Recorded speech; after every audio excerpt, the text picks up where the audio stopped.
The Gatling gun was invented by Dr. Richard Jordan Gatling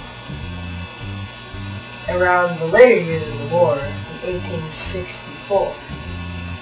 But it did not receive very much action during the Civil War because of its unreliability. It would lock up during the war and it would not be able to be used without being fixed.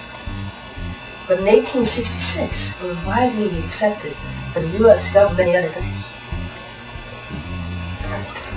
The Gatling gun was composed of 6 revolving barrels that revolved around a central shaft and shot 58 caliber bullets at a rate of 200 bullets per minute. The bullets were in a hopper above the gun and dropped in game before being fired. The gun was hand-loaded by crank on the side of the weapon and moved the barrels in a circular motion. Every time a barrel reached the top of the gun, a bullet could be fired from it. 6 barrels were used instead of 1, 2, 3, 4, or 5 because they would overheat and melt.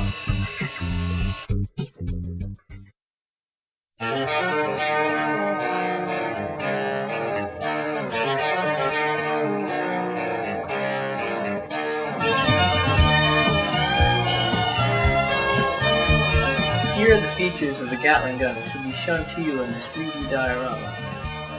The hand crank, which is operated by your hand lock. The 6 barrels, which the bullets shoot out of. The wheels, on which the gun rolls. And the hopper, or ammo box.